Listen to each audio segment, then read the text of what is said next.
గ్రామీణాభివృద్ధి కోసం తపించిన అణుశాస్త్రవేత్త శ్రీ రజ్జూ భయ్యా వీఎస్కే తెలంగాణ ద్వారా ప్రచురించబడింది.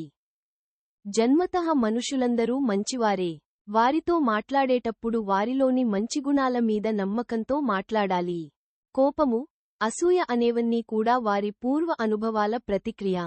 వీటి ప్రభావము మనిషి నడవడిక మీద పడుతుంది. మౌలికంగా ప్రతి మనిషి మంచివాడు, విశ్వసించదగినవాడు అని రజ్జుభయ్యా భావించేవారు.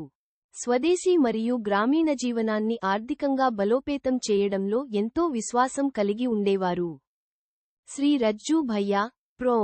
శ్రీ రాజేంద్ర సింగ్, రాష్ట్రీయ స్వయంసేవక్ సంఘ్ 4వ సర్ సంఘచాలక్గా 1994 నుండి 2000 దాకా సేవలు అందించారు.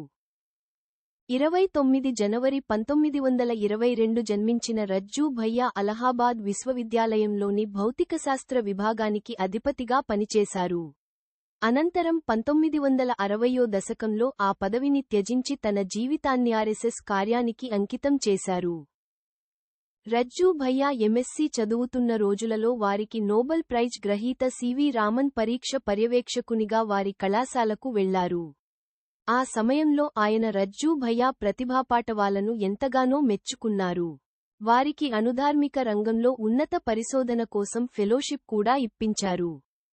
భౌతికశాస్త్రంలో పట్టభద్రుడైన తరువాత స్పెక్ట్రోస్కోపీపై పాఠాలు చెప్పడానికి అలహాబాద్ విశ్వవిద్యాలయంలో ప్రొఫెసర్గా చేరిన రజ్జూ భయ్యా అక్కడ ఎన్నో సంవత్సరాలు పనిచేసిన తరువాత భౌతికశాస్త్ర విభాగానికి అధిపతిగా బాధ్యతలు తీసుకున్నారు. రజ్జూ భయ్యా అణుధార్మిక క్షేత్రంలో కూడా నిష్ణాతునిగా పేరు తెచ్చుకున్నారు. ఆ రోజులలో అంత గొప్ప పేరు సంపాదించుకోగలగడం చాలా అరుదు. తన విభాగంలో ఆయన గొప్ప అధ్యాపకుడిగా ఎంతో పేరు తెచ్చుకున్నారు.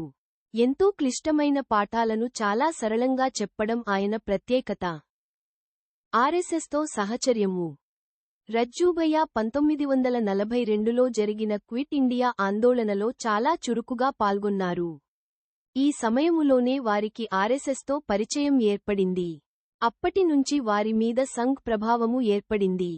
1966లో తన ఉద్యోగానికి రాజీనామా ఇచ్చి, ప్రాంత ప్రచారక్గా పూర్తిగా తన సేవలను సంఘ్కు అర్పించారు.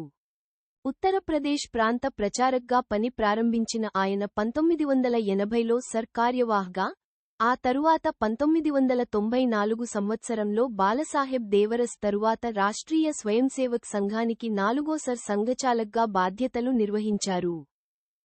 ఉత్తరప్రదేశ్ రాష్ట్రంలో లాల్ బహదూర్ శాస్త్రి మొదలైన వారితో కలిసి పనిచేశారు. మురళీ మనోహర్ జోషి వారి శిష్యపరమాణువులలో ఒకరు.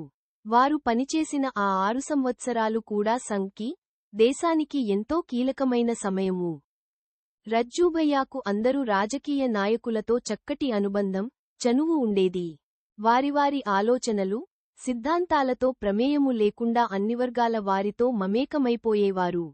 ఫిబ్రవరి 2000 సంవత్సరంలో ఆరోగ్యం సహకరించక ఆయన సర్ సంఘచాలక్ బాధ్యత నుంచి తప్పుకున్నారు. తన తరువాత సుదర్శన్ జీని సర్ సంఘచాలక్గా ప్రతిపాదించారు. ఎమర్జెన్సీ సమయంలో వారు భారతదేశ పర్యటన చేపట్టారు.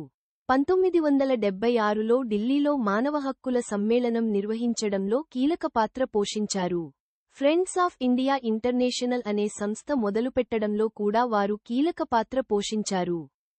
1995లో గ్రామీణాభివృద్ధి మీద దృష్టి కేంద్రీకరించి, గ్రామాలను ఆకలిరహిత, రోగరహిత గ్రామాలుగా తీర్చిదిద్దాలని తీర్మానం చేశారు.